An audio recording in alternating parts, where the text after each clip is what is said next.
Hello guys, welcome to the biology class. So this is Deepak and let us start. So we were discussing the chapter Principle of Inheritance and Variation, class 12th biology, and in today's video we will be studying about Mendel experiment.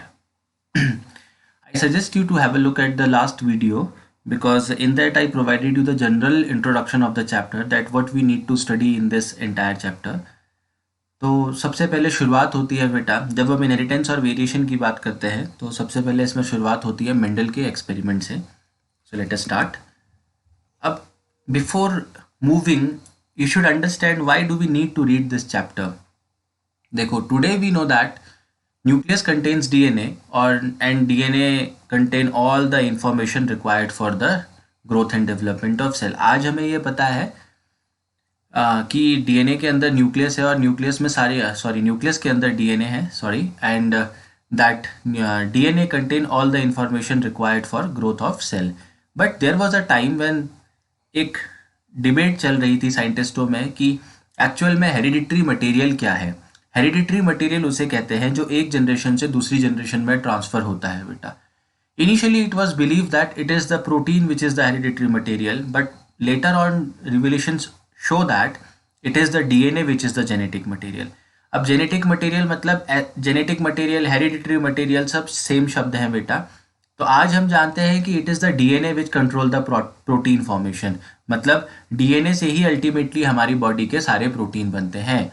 और any change in the DNA cause change in protein. मतलब DNA में अगर कोई भी बदलाव आता है तो इसकी वजह से हमारे प्रोटीन में भी बदलाव आएगा. और ये प्रोटीन बेसिकली हमारे हर एक्सटर्नल मॉर्फोलॉजिकल फीचर के लिए कोड करते हैं बेटा. फॉर एग्जांपल आई कलर और स्किन कलर. अब सपोज अगर डीएनए में कोई चेंज आता है तो जाहिर सी बात है बेटा, इनसे प्रोटीन में भी चेंज आएगा और हमारी बॉडी में वो चेंज रिफ्लेक्ट होगा. तो ये चैप्टर बेसिकली बात करता है बेटा इनहेरिटेंस और वेरिएशन की. Let us understand what is inheritance. We know that character का ट्रांसफर होना एक जनरेशन से दूसरी जनरेशन में, इसको इनहेरिटेंस कहते हैं. अब यहाँ पे एक टर्म आता है वेरिएशन. वेरिएशन का मतलब होता है degree of dissimilarity between parents and progeny. अब ये सब फीचर जब हम बात कर रहे हैं तो हमने फर्स्ट यूनिट में एक चैप्टर पढ़ा था बेटा, सेक्सुअल रिप्रोडक्शन. तो जाहिर सी बात है ये सारे features mostly sexually reproducing organisms के ही होते हैं कि उनमें वेरिएशन आता है. Like we are not the exact copy of our parents, we have some similarity and we have some dissimilarities. तो how much we are dissimilar from our parent, that is called as variation. और जब हम इसी inheritance की और उस mechanism की बात करते हैं कि कैसे ये बायोलॉजिकल इनहेरिटेंस हो रहा है, कैसे डीएनए का ट्रांसफ़र हो रहा है, तो ये जो साइंस है ये कहलाती है बेटा जेनेटिक्स.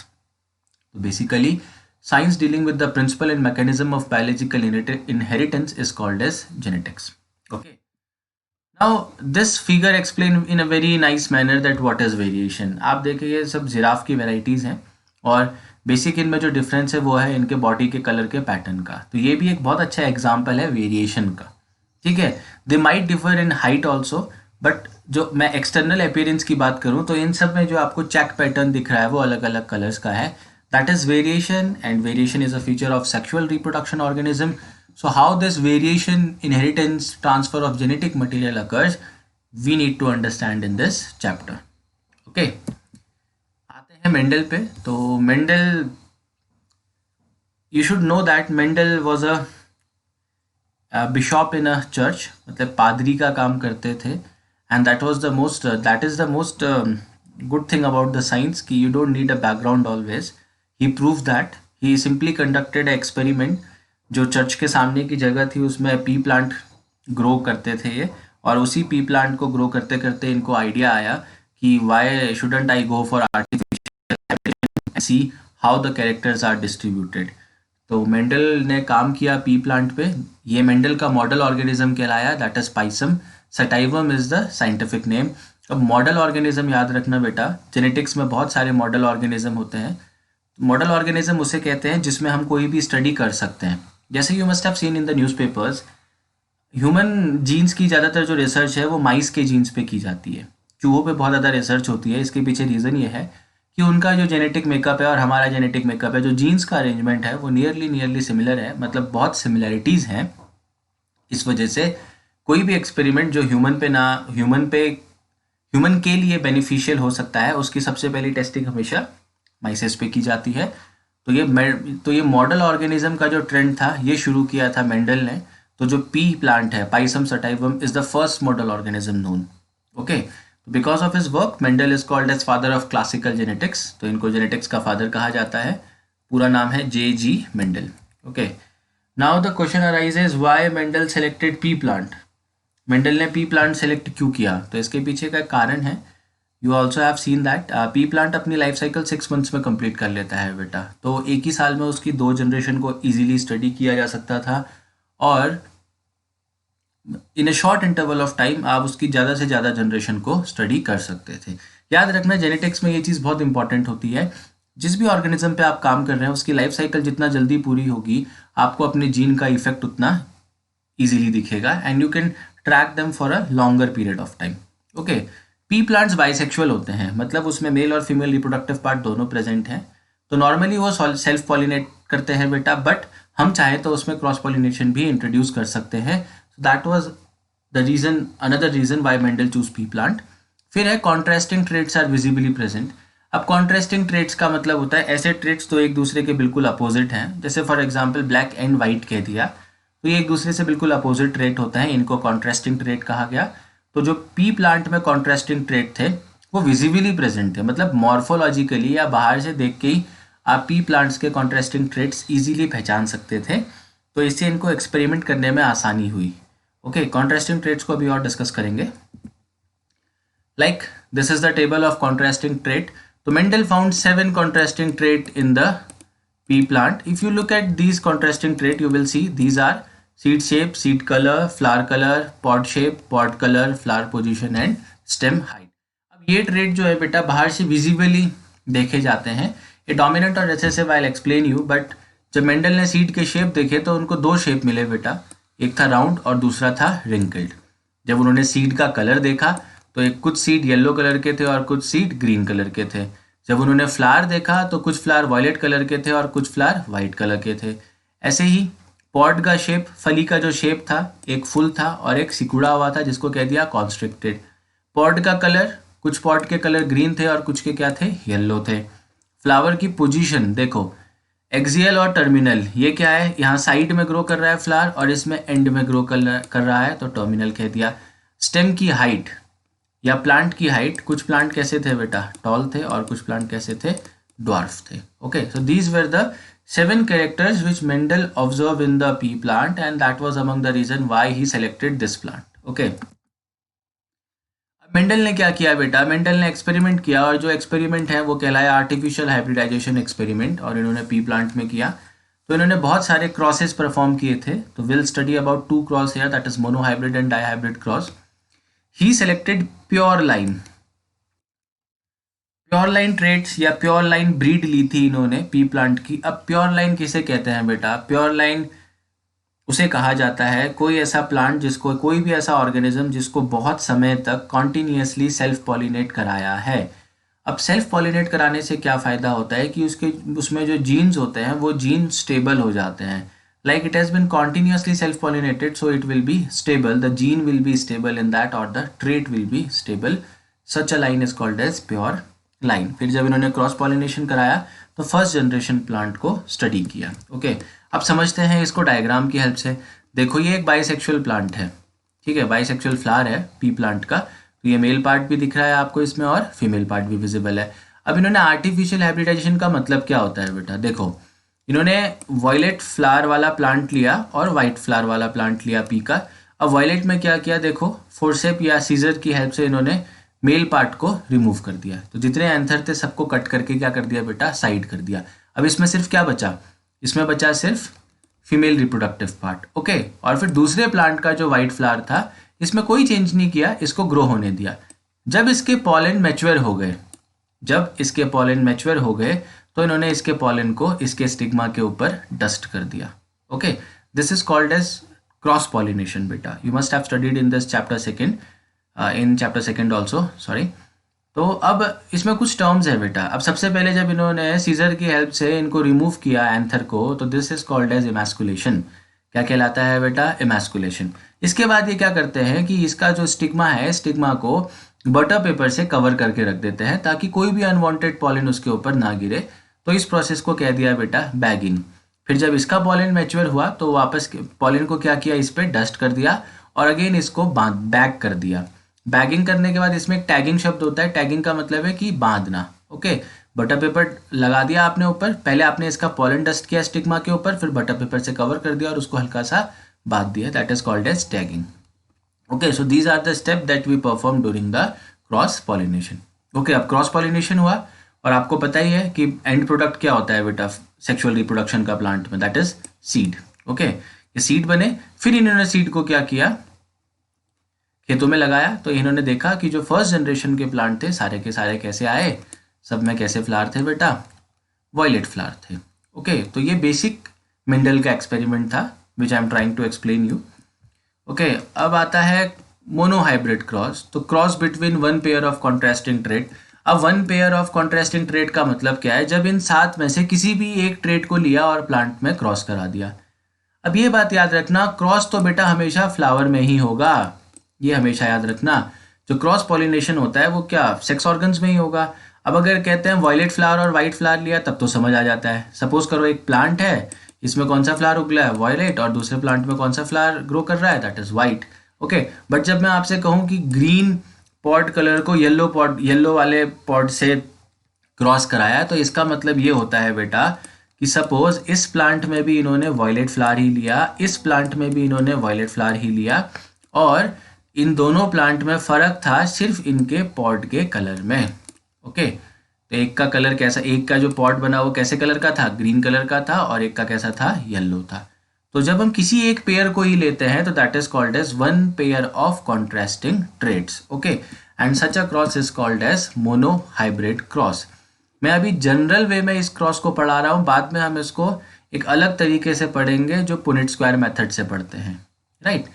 तो इन्होंने क्रॉस कराया tall plant versus dwarf plant का। से फॉर एग्जांपल अब जैसे यहाँ पे आई हैव प्रोवाइडेड यू, ये देखिए, तो ये पेरेंट्स थे, इन्होंने एक टॉल प्लांट लिया और एक ड्वार्फ प्लांट लिया। अब देखो आप, इसमें दोनों के फ्लावर सेम है, वॉयलेट फ्लावर है। ओके, इनको क्रॉस कराया, क्रॉस करा के बेटा क्या आई, फर्स्ट जनरेशन में सारे के सारे प्लांट्स क्या आए, टॉल आए। Again I am telling you, after cross seed will be formed, the seed will be shown in the field, और उसके बाद जो प्लांट ग्रो करेगा हम उसको देखेंगे।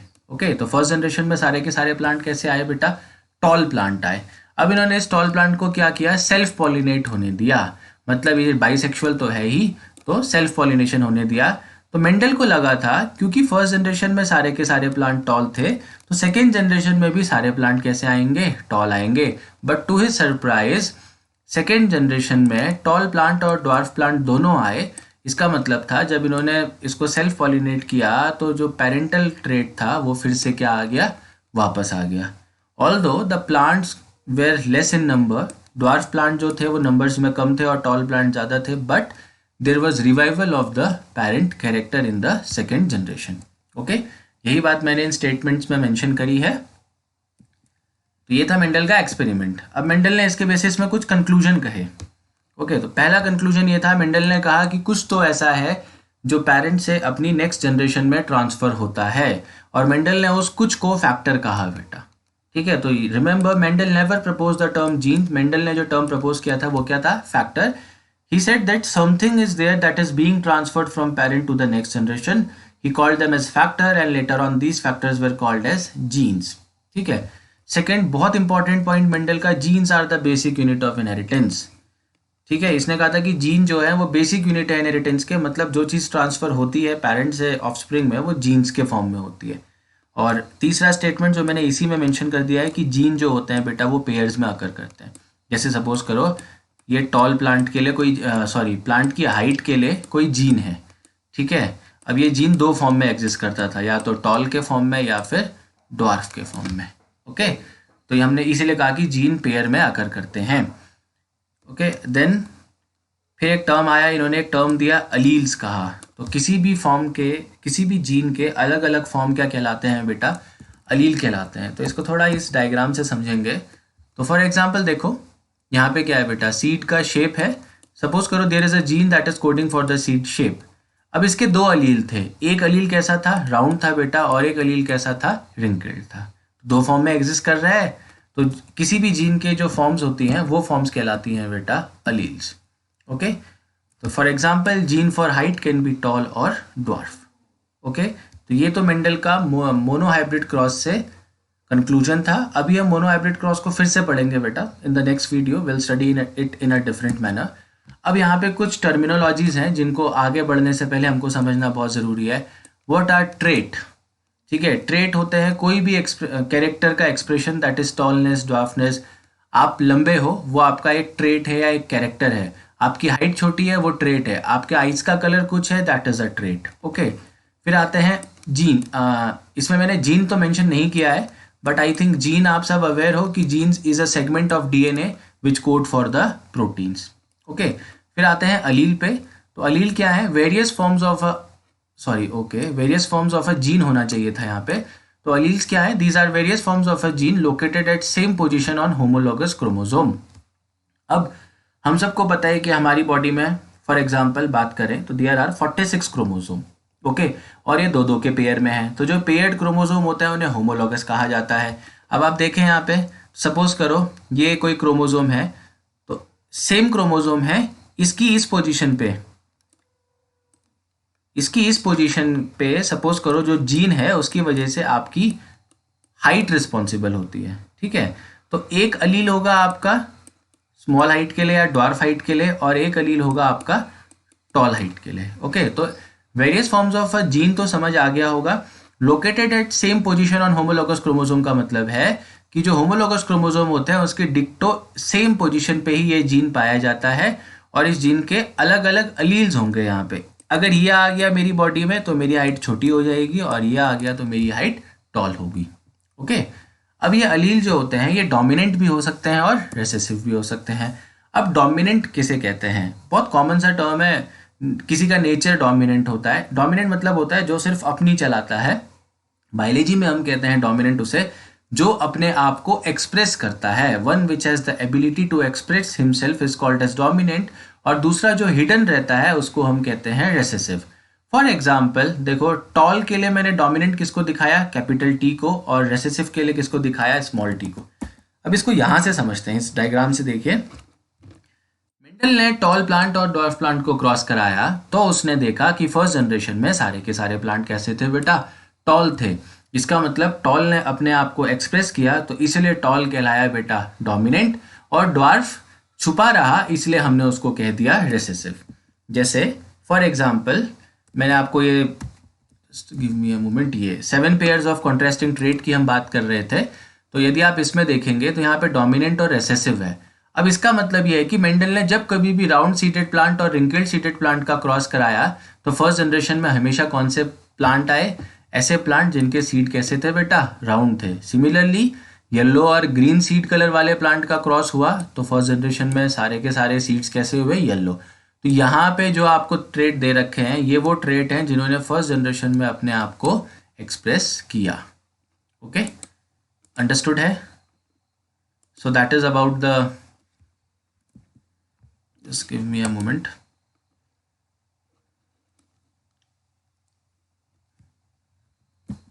Okay, so that was about the dominant and recessive trait. Still clear नहीं है तो ask if you have any issues, I'll let you know. Okay, अब आता है फिनोटाइप और जीनोटाइप टर्म आते हैं। ठीक है। इससे पहले कि हम इसको पढ़ें तो हमने 11th क्लास में मॉर्फोलॉजी टर्म पढ़ा था। तो मॉर्फोलॉजी और फिनोटाइप सेम होते हैं बेटा।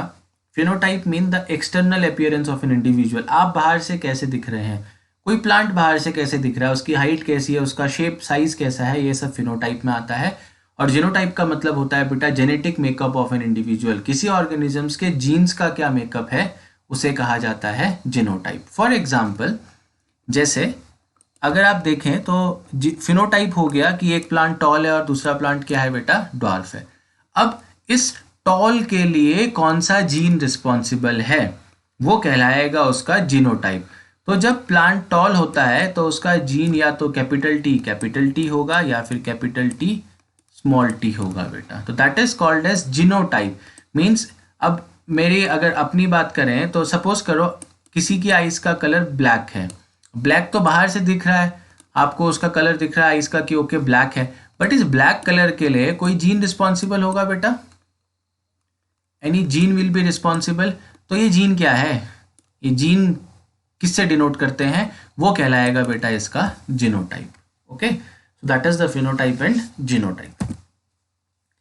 फिर टर्म आते हैं होमोजाइगस जीन और हेट्रोजाइगस जीन। अब होमो मतलब होता है बेटा सेम, जाइगस का मतलब होता है जाइगोट, या यहाँ पे हम सेल से भी रिलेट कर लेंगे।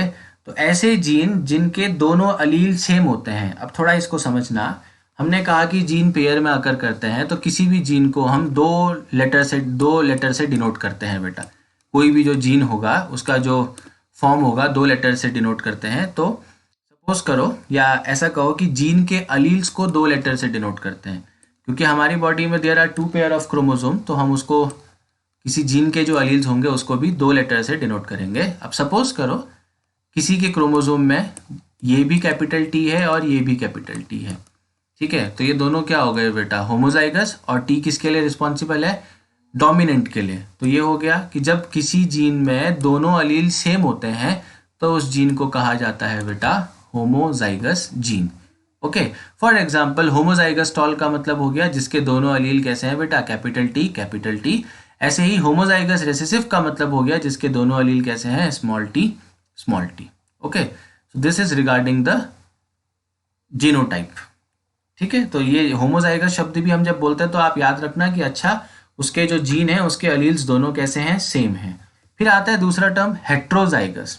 अब हेट्रोजाइगस नाम से ही समझिए अलग अलग ऐसे जीन जिसमें अलील्स क्या होंगे, डिफरेंट होंगे। डिफरेंट होने का मतलब ऐसा नहीं है कि एक किसी क्रोमोसोम से और दूसरा किसी और क्रोमोसोम से। इसमें होगा जैसे इसमें देखिए, एक क्या है बेटा इसका डोमिनेंट वाला जीन अलील है और एक क्या है बेटा रिसेसिव वाला है। ठीक है, अब एक्सप्रेस तो कैपिटल टी ही करेगा अपने आप को, तो हमने कह दिया इसको हेट्रोजाइगस डोमिनेंट कह दिया। ओके, आप यहाँ से समझ सकते हैं। देखिए होमोजाइगस का मतलब हो गया दोनों अलील सेम है।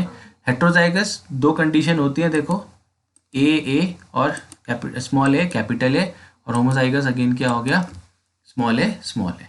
Okay, this is regarding the terminology. फिर 1-2 टर्म और आते हैं, F1 generation and F2 generation. तो किसी प्लांट को जब हम क्रॉस कराते हैं, जो उसकी फर्स्ट जनरेशन आती है उसको कह दिया F1 जनरेशन। जैसे आप इधर देखेंगे तो इसकी जो फर्स्ट जनरेशन है दैट इज कॉल्ड एज, जैसे आप यहाँ देखेंगे तो ये हो गई इसकी बेटा फर्स्ट जनरेशन, तो टॉल है। और फिर यहाँ पे देखेंगे, फिर इस टॉल प्लांट को क्रॉस करा के या सेल्फ करा के या इनके गैमेट्स को फ्यूज करा के जो जनरेशन आएगी वो जनरेशन कहलाएगी बेटा F2। अगर हम इनमें पॉलिनेशन करते हैं और इनसे जो नेक्स्ट जनरेशन आएगी उसको कह देंगे बेटा F3 F4, ऐसे कंटिन्यू करता रहेगा। Okay, so these were some of the terminologies regarding the chapter. Still I am saying Mendel is not complete. Mendel कुछ ऐसा है जो 3 या 4 वीडियोस में कवर करते हैं बेटा इसको। तो आज please go through this video. In case if you have any doubt just let me know. So that is all for today. Thank you.